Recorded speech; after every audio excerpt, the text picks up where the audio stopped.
El reagrupamiento. En noviembre de 1923, el joven partido nazi quiere hacer historia. Es un audaz golpe para hacerse con el poder en Múnich y desde allí iniciar una revolución nacional. Pero las cosas no salen según lo previsto. El putsch fue un desastre. Murieron 16 nazis. La historia habría sido diferente si la bala que mató al nazi que estaba a su lado se hubiera desviado y hubiera matado a Hitler. El fracaso del golpe dispersa a los seguidores de Hitler.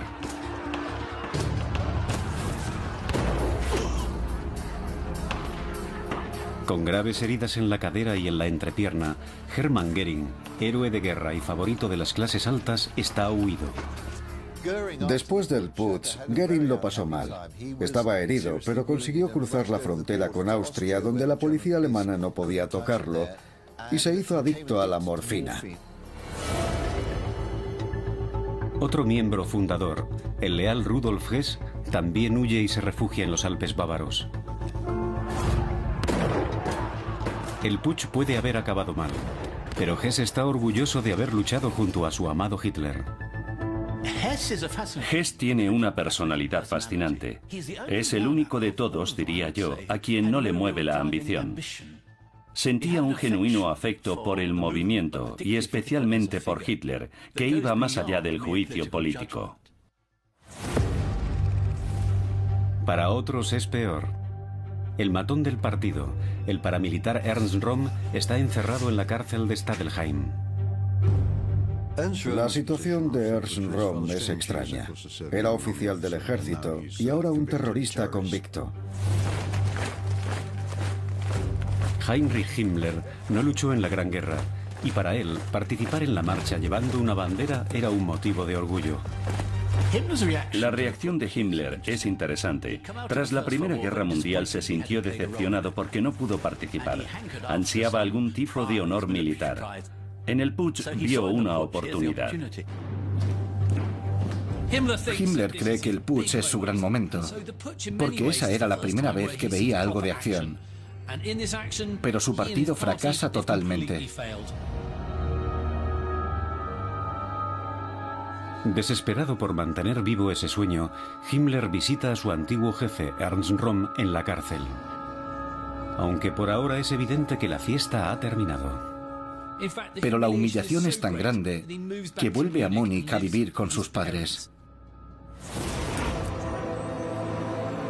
Lejos, en una casa de las afueras de Colonia, vive con sus padres un joven doctor y aspirante a escritor, aún desconocido para los nazis, Joseph Goebbels.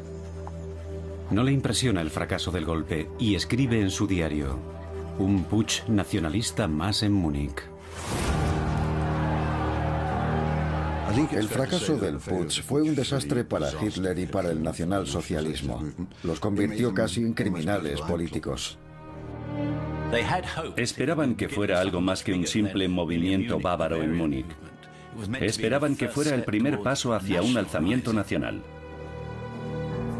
Después de 2 días oculto, Adolf Hitler fue capturado y encarcelado. Se enfrenta a una posible sentencia de muerte. El agitador revolucionario es un hombre vencido. Hitler, después del fracaso del putsch, no tiene el comportamiento que podría esperarse de alguien que posee una cruz de hierro. Piensa que su vida política está totalmente acabada.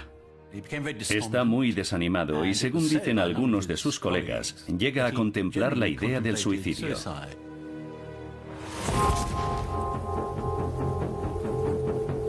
Pero en las 10 semanas que transcurren hasta el juicio ocurre algo asombroso. Se produce en Hitler una transformación.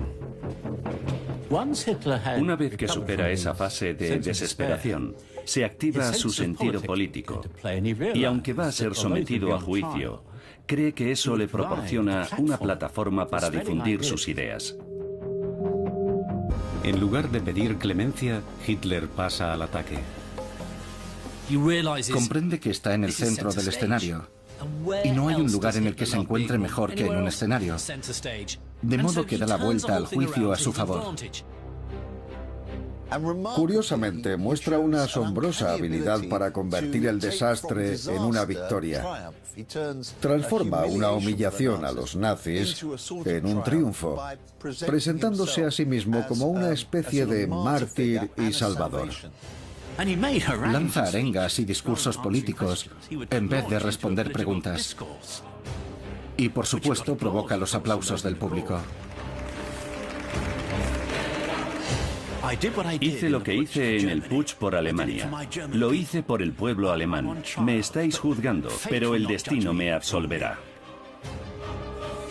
Hasta entonces Hitler era un rebelde agitador del sur de Alemania, pero el juicio lo convierte en una figura nacional. Con su audaz discurso, no solo recibe aplausos en la sala, sino que aparece en la prensa de todo el mundo.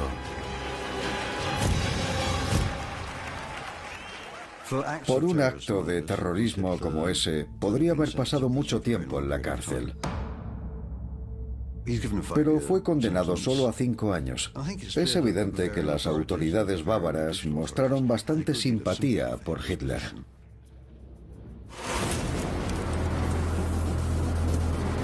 Aunque fue declarado culpable, la sentencia fue leve. Y lo que es más importante, su actuación en el estrado estimula a la extrema derecha. Incluso convence al escéptico aspirante a periodista Joseph Goebbels. El primer contacto de Goebbels con Hitler se produce a través de las transcripciones del juicio celebrado a principios de 1924, que fueron ampliamente reproducidos en la prensa alemana. Escritor brillante, Goebbels es un personaje complejo, un joven con mucho que demostrar. De Joseph Goebbels alguien dijo, con cierta crueldad, que era un tullido físico y emocional. Y aunque, por supuesto, es cruel, en parte es verdad, porque sufría, me atrevería a decir, un complejo de inferioridad. Como Hitler, odia profundamente a los judíos, porque cree que los editores judíos están boicoteando su carrera de escritor. Aunque aún tardarán muchos meses en conocerse, las trayectorias de Goebbels y Hitler van a determinar el destino de su país. Goebbels se sintió poderosamente inspirado y podemos ver en las entradas de su diario de marzo de 1924 una creciente fascinación hacia las ideas de Hitler, a quien aún no conoce. Y en cuestión de pocas semanas, pasa a idealizar como un adolescente a este hombre y las ideas que defiende.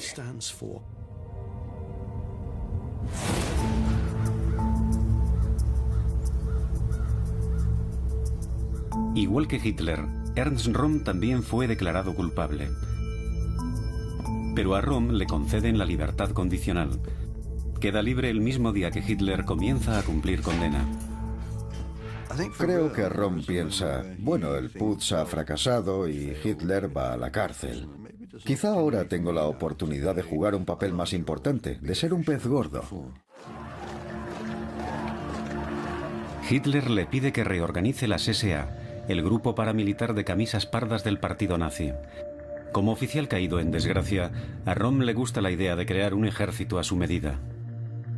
Hitler quiere que sean un ejército político y que esté listo cuando salga de la cárcel. Pero hay un hombre que se interpone en el camino de Röhm. Göring sigue siendo oficialmente el jefe de las SA, de modo que Röhm viaja a Austria para convencerle de que le ceda el control. Encuentra a Göring arruinado y dependiente de la morfina. Tras constatar que Göring no está en condiciones de oponer resistencia, Röhm regresa a Baviera y se dispone a resolver el primer gran problema. Ahora las SA están prohibidas en Baviera, así que lo que Röhm tiene que hacer es crear una especie de tapadera. Y lo que hace es cambiar su nombre. Las SA se convierten en Frontmann, y gracias a sus numerosos contactos militares, no le cuesta encontrar reclutas para su nueva organización paramilitar.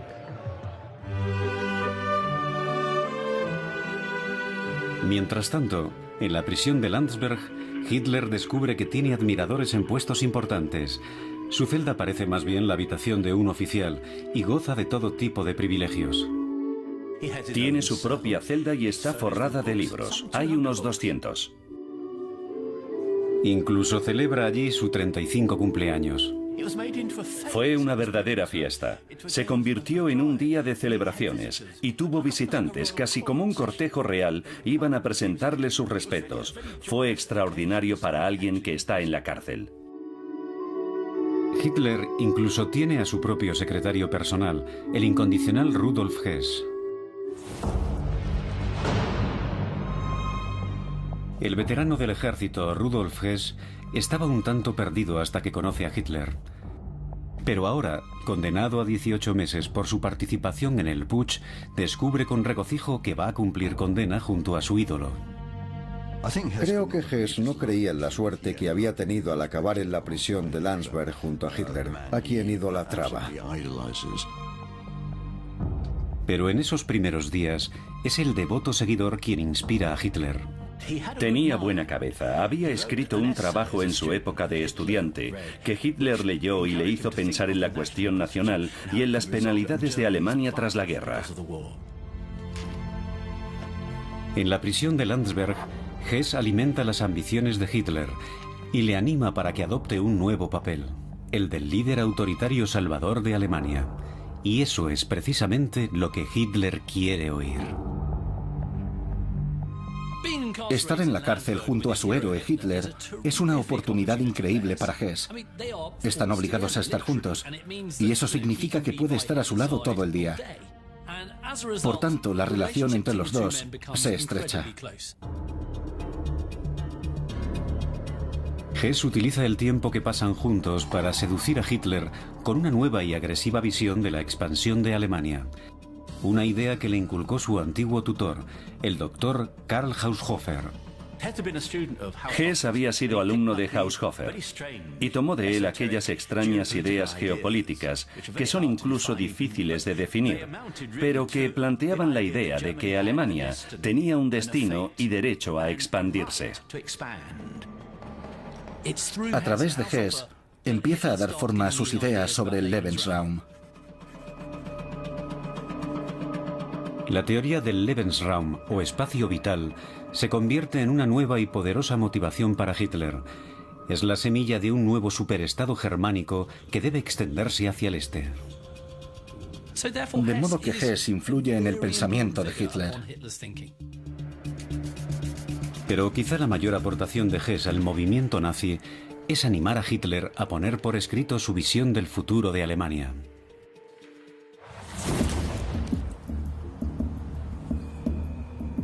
Le sugirió a Hitler que empleara su tiempo en la cárcel dando forma de libro a sus ideas. Un libro que se convertiría en el manifiesto del movimiento y en su autobiografía. Hitler lo titula Mein Kampf, mi lucha.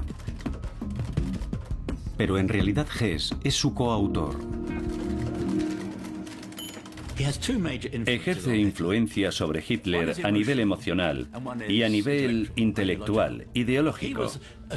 Ayudaba a Hitler a dar forma a sus ideas. Juntos crean lo que vendrá a ser la Biblia del racismo.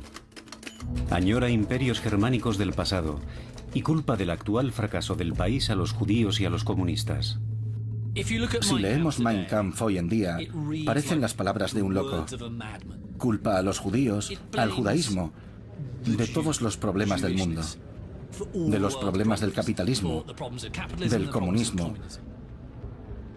Culpa a los aliados por ensañarse con Alemania después de la Primera Guerra Mundial. Sugiere que ciertas razas son biológicamente superiores a otras. Es un pozo de odio. Todo ello procesado por el febril cerebro nacionalista de Hitler. Es una obra increíblemente venenosa. Aunque está orgulloso de los resultados, Hess no busca reconocimiento. Se siente feliz esforzándose en servir a su líder. Hess tenía la capacidad de calmar a Hitler y hacerle sentir bien consigo mismo. Se puede decir que era lo más parecido a un amigo. Hess se ha convertido en el primero y más leal miembro del círculo de confianza de Hitler.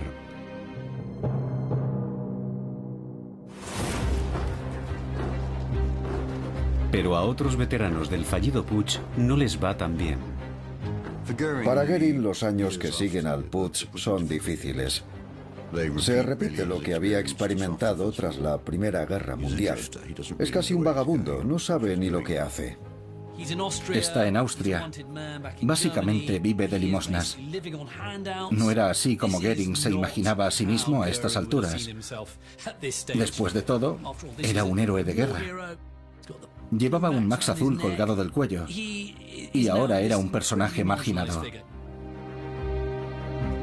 Los dolores constantes tras las heridas sufridas en el putsch le llevan a buscar alivio en los narcóticos y se convierte en adicto a la morfina. Incapaz de ayudar a Hitler, queda fuera del movimiento y deja un vacío que otros van a intentar ocupar.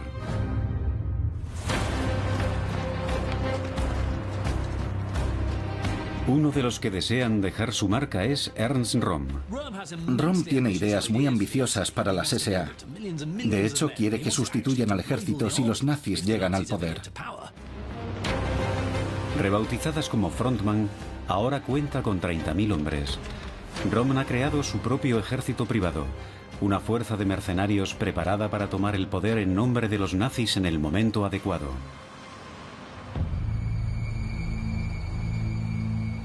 Pero en la prisión de Landsberg, Hitler tiene sus dudas. Después del fracaso de un golpe violento, quizá es hora de probar un enfoque diferente.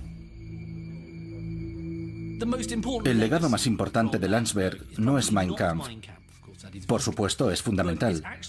Pero yo creo que es esa constatación, esa epifanía, se podría decir, de que no se llega al poder gracias a un revólver o a una ametralladora, sino por las urnas.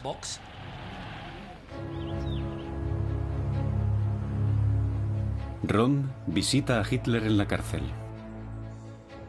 Con un gran ejército a sus órdenes, ahora está mejor preparado para un nuevo golpe. Está convencido de que sus tropas pueden poner a Hitler en el poder, pero no ha contado con sus nuevas ideas. Pero la agenda de Röhm es totalmente opuesta a la de Hitler. Röhm no sale de su asombro cuando Hitler rechaza tajantemente sus planes y se marcha desconcertado.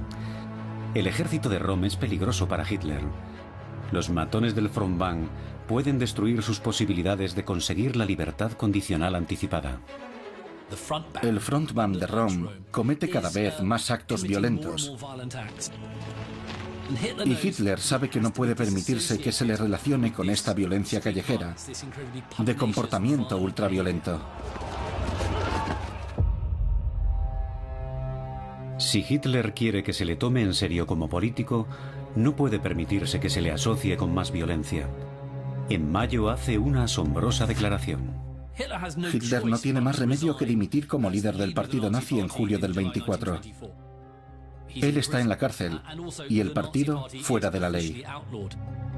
Sabe que para volver a la acción y hacer realidad su visión, debe hacer planes a largo plazo. Es un gesto. Quiere decir que lo que pasa en las calles no es nacionalsocialismo y que cuando salga no volverá a eso. Apoyado y animado por Rudolf Hess, se distancia de la política y deja de recibir visitas.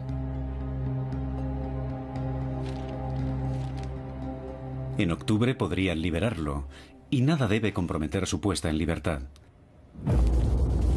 Sin Hitler, el partido nazi se fragmenta. Hess dijo en una ocasión: Hitler es el partido y el partido es Hitler. Es una buena expresión para usarla como eslogan. Mientras él estaba en la cárcel, el partido siguió existiendo, pero se fragmentó. Y los elementos dispares que lo formaban luchan por el control del partido.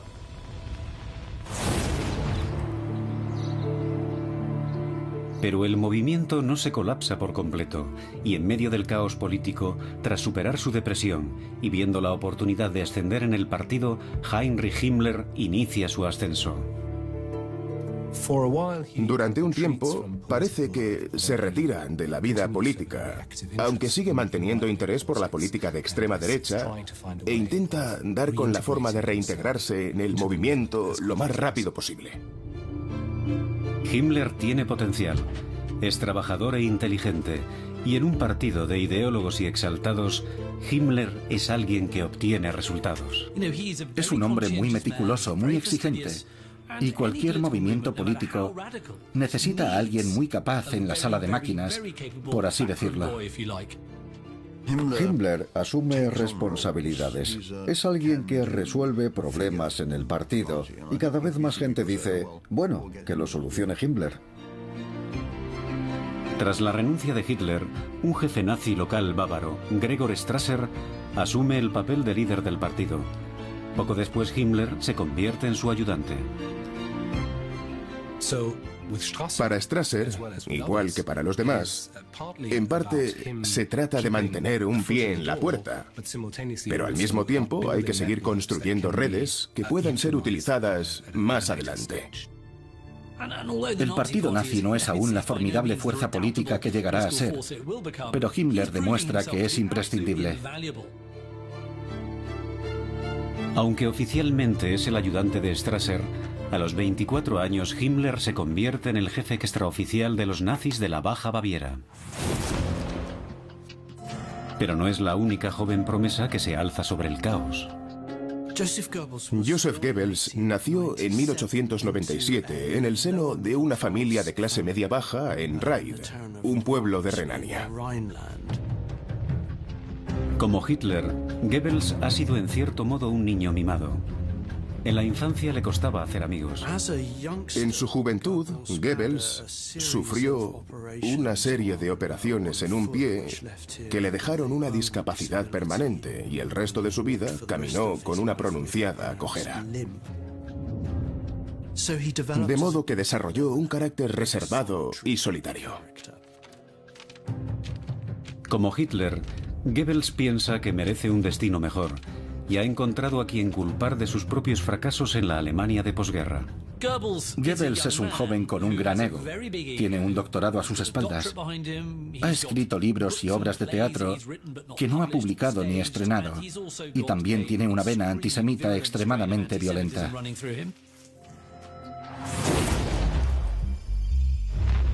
Inspirado por la actuación de Hitler durante su juicio, el entusiasmo de Goebbels aumenta cuando en 1924 cruza Alemania para ir a Weimar, donde asiste a su primer mitin de la extrema derecha. Todo lo que después asociaremos con el partido nazi, la ceremonia y los rituales en las concentraciones del partido nazi, estaba allí. Allí había banderas, estandartes, uniformes, desfiles, himnos y, por supuesto, largos discursos a un público entregado. Violencia, agresiones a los transeúntes, las palizas en la estación de ferrocarril, la bebida y las celebraciones nocturnas. Todo estaba allí. Aunque aún no es miembro del partido, se sumerge en la política de ultraderecha. Pero como evangelista tullido, su arma será la palabra. Consigue trabajo en un periódico político con dificultades económicas. Tenía que escribirlo él todo y de repente se vio convertido en periodista. Tenía un trabajo de verdad. En poco tiempo prueba en público sus ideas y descubre que tiene algo más en común con Hitler: la habilidad de arrastrar a las masas. Y a partir de ahí, empieza a demostrar una extraordinaria capacidad de trabajo, una constante durante el resto de su vida, ya que combina su trabajo periodístico con sus intervenciones en público. Al principio habla ante audiencias locales y muy pequeñas, pero ahí es donde descubre que tiene un talento especial para esto. En el espacio de unas pocas semanas, empieza a labrarse una buena reputación como orador. Y esa notoriedad empieza a extenderse en el partido nazi.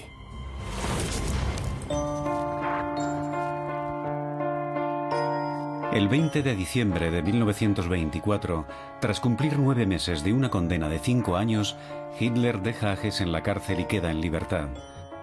Después de su sensacional encarcelamiento y su reciente renuncia al liderazgo del partido, debería ser un acontecimiento.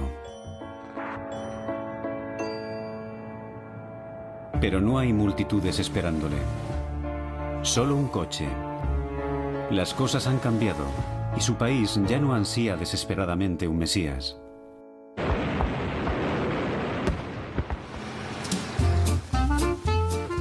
Alemania se ha convertido en un lugar diferente. La economía ha empezado a mejorar. La República de Weimar empieza a consolidarse. Hay algo más de estabilidad. Se percibe más confianza. Alemania, que ha hecho frente a la crisis y ahora ha decidido que quiere asentarse, intenta encontrar una forma de vivir con los términos impuestos por las otras potencias. En este clima, y sin el liderazgo de Hitler, en las elecciones de 1924, los nazis consiguen solo un 3% de votos. El partido parece acabado. La afiliación, que se mantuvo en 35.000 miembros en 1923, se reduce a la mitad. Oponerse a los préstamos americanos es ridículo en un periodo de prosperidad. El ambiente ha cambiado. Ahora no sirve de nada gritar en las esquinas o ametrallar a la gente. Eso no va a funcionar. Así que ahora Hitler es libre de reconstruir el partido de acuerdo con una nueva visión política, la que ha creado con Hess. Los nazis no pueden seguir siendo un partido revolucionario violento. Deben moverse dentro de la legalidad. Deben participar en elecciones, entrar en el Parlamento, en el Reichstag. Tienen que actuar como un partido democrático, parlamentario. Hitler se dispone a recuperar el control de su partido, pero no tarda en descubrir que no es fácil dejar atrás los fantasmas del pasado. Ernst Röhm esperaba ansioso la liberación de Hitler, convencido de que aún podían trabajar juntos. Hitler desea convertir el movimiento en un partido político y emprender el camino legal hacia el poder. Pero hay hombres como Ernst Röhm que tienen una visión más revolucionaria y piensan en una revolución nacional. Después de darle la oportunidad de desarrollar las SA, se da cuenta de que Röhm tiene miles y miles de seguidores. Es una situación que Hitler tiene que controlar. El 16 de abril de 1925 se reúne con Röhm y le plantea su visión política. Tiene que parecer que operan dentro del sistema político y que son un partido político real y creíble, y no solo una banda de lunáticos que asaltan cervecerías en Múnich. Pero Röhm, soldado de la vieja escuela, cree que toda revolución debe empezar con un golpe de Estado. Röhm habla de revolución y Hitler dice que las revoluciones se hacen después de tener el poder. Tomamos el poder y luego hacemos la revolución. La relación entre Röhm y Hitler no tarda en romperse. Hitler le dice a Röhm: has creado un inmenso ejército político y eso no es lo que quiero, no es lo que esperaba que hicieras. Evidentemente, Röhm no se lo toma nada bien. Hitler sabe lo poderoso que es Röhm. Con un ejército a sus órdenes puede ser muy peligroso. Pero asombrosamente, es Röhm quien da un paso atrás. Es una batalla que Röhm no puede ganar, porque el poder que tiene Hitler en el partido es muy considerable.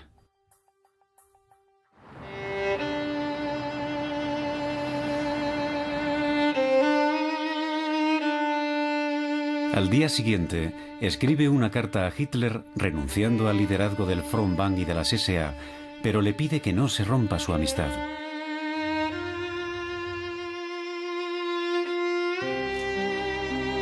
Hitler no le contesta.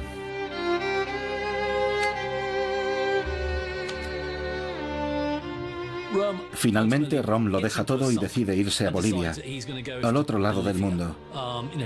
Piensa, bueno, si no puedo ganar, me retiro, me largo de aquí. Fuera del círculo de confianza de Hitler, se va a Sudamérica, pero se le presentará una oportunidad. Con Röhm fuera de escena y Hess en libertad, comienza la campaña para relanzar el partido y conquistar el corazón del pueblo alemán. Si quieren ser una fuerza política seria, hay que comenzar por su líder. Hitler necesita un cambio de imagen. Puede ofrecer una imagen de alemán tradicional con pantalones de cuero, medias y zapatos de montaña. Eso atraería a parte de la comunidad. O puede adoptar un aspecto de tecnócrata con un traje más formal. Cuando acude a una concentración nazi, viste su uniforme. Elige la imagen de tecnócrata y parece un líder respetable y seguro de sí mismo. Está listo para recuperar el control del partido nazi y llevarlo en una nueva dirección.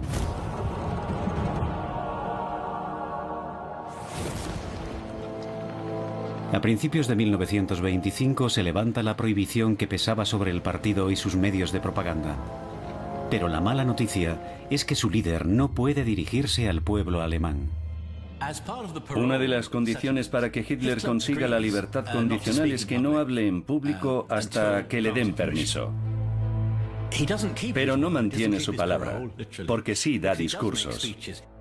Así que vuelven a prohibirle hablar hasta 1927. Necesita a alguien nuevo que le ayude a vender su visión.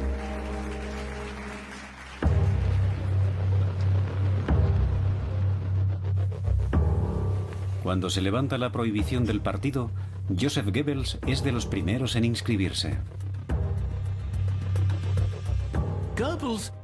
Goebbels se sentía atraído por el elemento socialista del nazismo. Filosóficamente creía en la dialéctica marxista, en el ideal de la lucha de clases. De manera que estaba en condiciones de incorporar al nazismo esa noción esencial de conflicto, que no tendrás si no buscas el conflicto. Goebbels se inscribe en el partido en Renania, lejos de Múnich, el corazón del nazismo. Y no tarda en destacar como un orador espectacular. Está lleno de energía, de ideas y de pasión. En parte, el ascenso del partido se debe a Goebbels.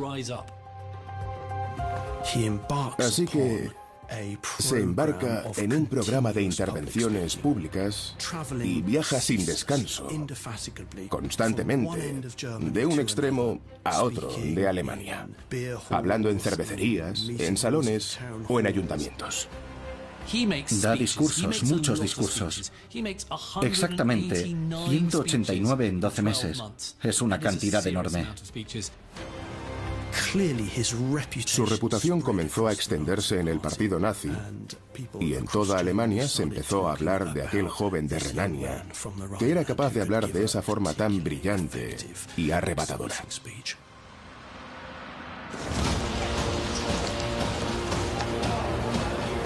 El 12 de julio de 1925, Hitler viola la prohibición de intervenir en público y habla en una concentración de extrema derecha.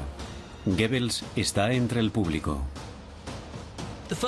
La primera vez que Goebbels ve a Hitler en esta concentración de partidos de extrema derecha, se enamora perdidamente de él.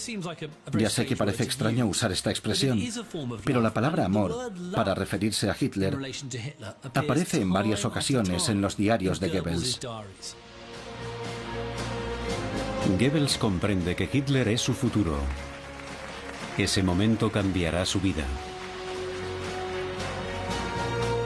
Al estrechar la mano de Hitler, sabe que quiere trabajar junto a ese hombre.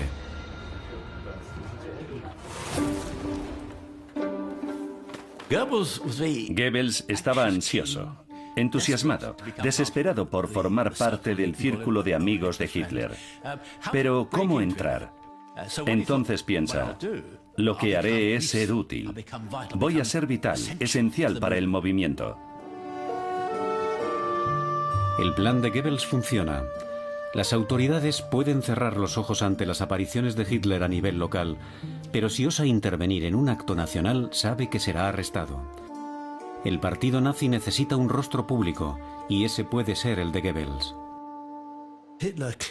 Estaba claro que Hitler había decidido tener a Goebbels a su lado. Había oído hablar de su reputación como orador y lo veía como un activo de gran potencial. Hitler maniobra para atraer a esta estrella en alza a su círculo de confianza.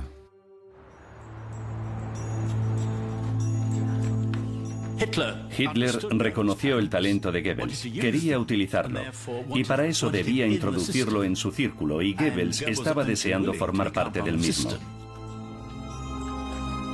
Hitler atrae a Goebbels desplegando todo su encanto.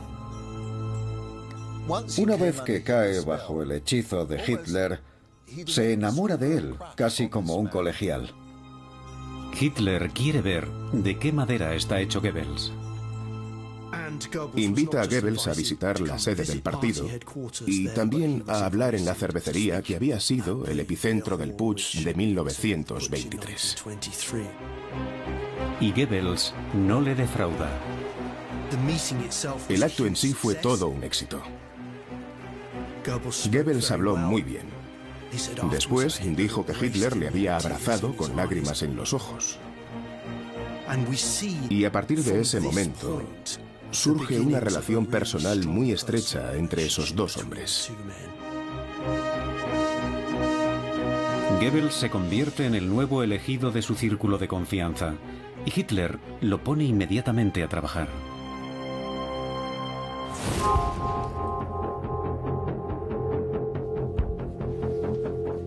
Pero jamás llegarán al poder si no cuentan con una voz poderosa en la capital. Y Hitler envía a Goebbels a Berlín. Berlín es importante para los nazis por varias razones. Es la capital. Es el centro administrativo del país. Tiene la mayor concentración de población. Es donde están los medios de comunicación y la sede del gobierno. Y es un bastión de la izquierda. Con apenas varios cientos de afiliados, el partido nazi no tiene peso alguno en Berlín. Y sus miembros están mal dirigidos y paralizados por las rencillas políticas. Si querían convertirse en un partido nacional, necesitaban ser fuertes en la capital. Goebbels se propone reactivar la poco operativa sede regional. Goebbels dominaba intuitivamente los métodos de propaganda modernos.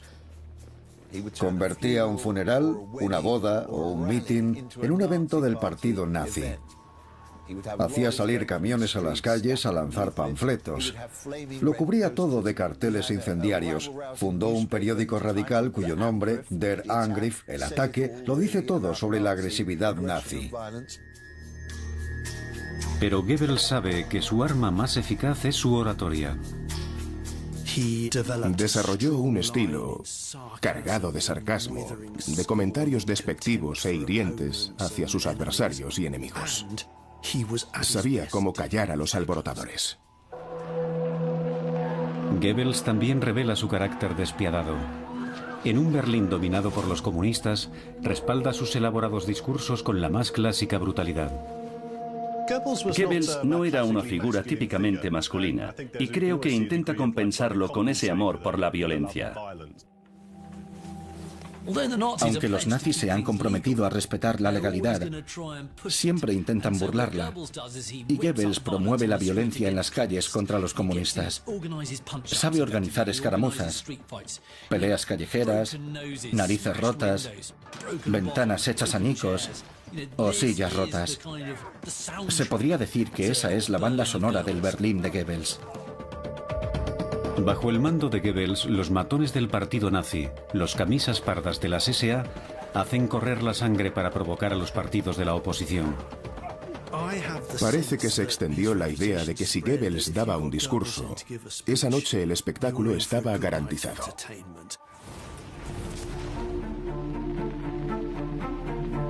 Pero en 1926, 2 años después de salir de la cárcel, Hess y su amado líder no han conseguido un avance político significativo, y amplios sectores del partido siguen siendo escépticos ante su nueva visión. Ha llegado el momento de silenciar a las facciones rivales y recuperar el control.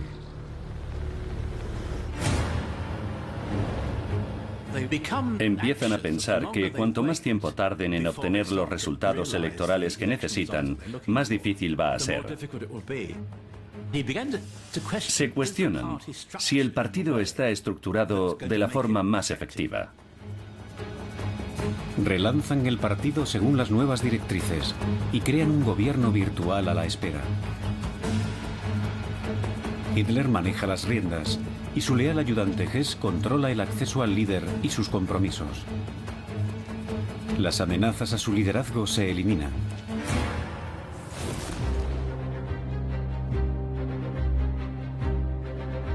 Como parte de la reorganización del partido, se crea una nueva fuerza de protección. Para el soldado frustrado Heinrich Himmler es una oportunidad de oro. Quiere ser él quien dirija este grupo de élite conocido como Schutzstaffel o SS. Ve a las SS como una especie de unidad de élite de samuráis.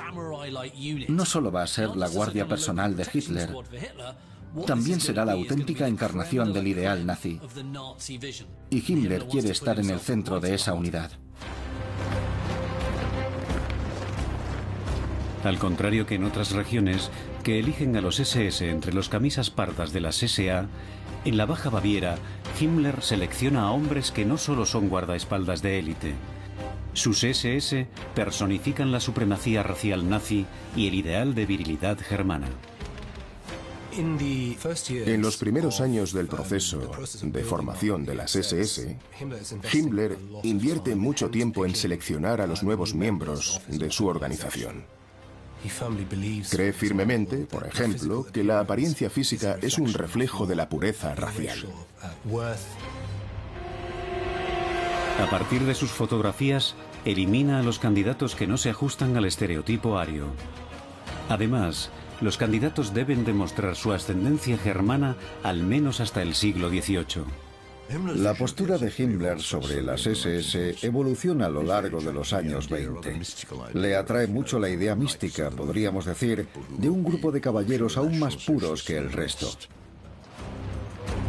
Aunque las SS siguen siendo parte de las SA, Himmler se asegura de que sus hombres destaquen de los demás. Es un cuerpo de élite de caballeros nazis. Himmler viste a sus guerreros arios con el uniforme creado por el diseñador y miembro del partido nazi Hugo Boss. Botas negras, pantalones de montar negros y el emblema del cráneo con los huesos cruzados, el Totenkopf. Su imponente imagen transmite fuerza y determinación, lealtad y compromiso hasta la muerte. Se les podría comparar con la Guardia Imperial de la antigua Roma. La misión de los caballeros de Himmler es proteger y servir a un solo hombre, Adolf Hitler. Se da cuenta de que la mejor forma de progresar es demostrar la lealtad de las SS al Führer. Ser especialmente leal. Estar a su lado siempre que haya una disputa interna en el partido. Y defender las decisiones del Führer en cualquier circunstancia. Poco a poco, los cimientos del círculo de confianza de Hitler se van afianzando. Hess se encarga de las decisiones del día a día y de la política del partido. Goebbels es el portavoz del movimiento. Y Himmler y las SS su cuerpo de policía. Por ahora no hay enemistad entre las dos jóvenes promesas del partido, Himmler y Goebbels. En este periodo, Himmler y Goebbels son jóvenes. Tienen 20 y tantos años. De modo que son en gran medida aspirantes, pero son muy ambiciosos. Los dos son conscientes y reconocen el talento del otro. Yo creo que se respetaban el uno al otro. Y, por supuesto, ambos admiraban mucho la competencia, la eficacia, la dedicación y la meticulosidad en el otro. Trabajando en dos esferas diferentes, estos dos jóvenes entusiastas ponen toda su energía al servicio del partido.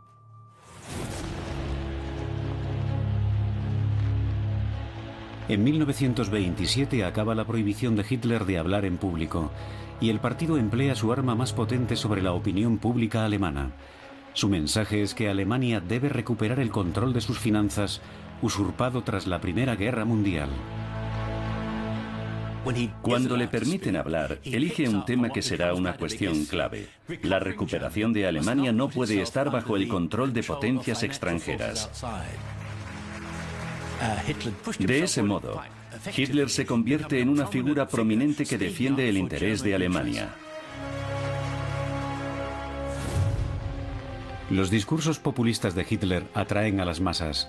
pero los nazis necesitan tener también de su parte a los poderes económicos de Alemania. En el pasado, Hermann Göring era esa conexión, pero ahora está en el exilio. Es un enemigo del Estado que desde hace 4 años lucha contra el dolor y la adicción a la morfina. Pero dentro de las celebraciones del 80 cumpleaños del presidente Hindenburg, el Parlamento aprueba una amnistía para los exiliados políticos. Y Göring se beneficia de ella. En 1927 regresa pensando que le recibirán con los brazos abiertos en el partido nazi y que Hitler dirá: vuelve Hermann, viejo amigo. Pero la acogida que recibe es un tanto fría.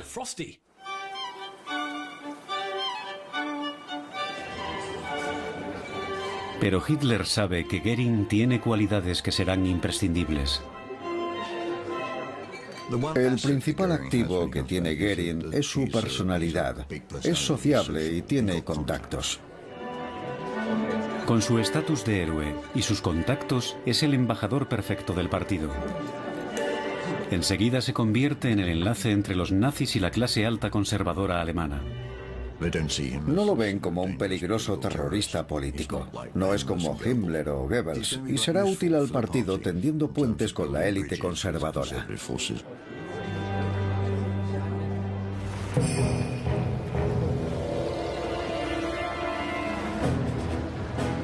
Una vez reagrupado el círculo de confianza, ahora tienen que obtener buenos resultados en las elecciones nacionales de 1928. Mítines, lanzamiento de panfletos, acuerdos entre bastidores. Ha llegado el momento de ver si los años de reconstrucción han valido la pena. Para Hitler esto es una prueba.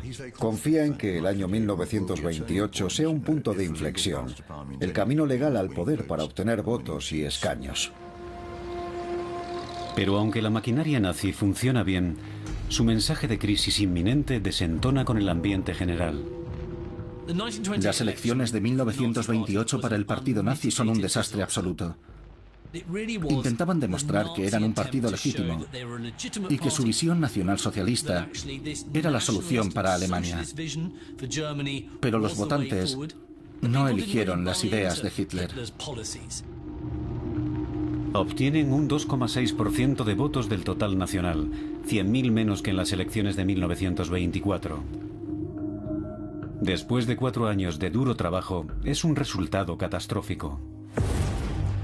Incluso en Berlín, donde Goebbels había trabajado incansablemente y había hecho todo tipo de cosas para dar notoriedad y publicidad al movimiento. Habían fortalecido su base, sí, pero estaban muy lejos de ser un partido mayoritario.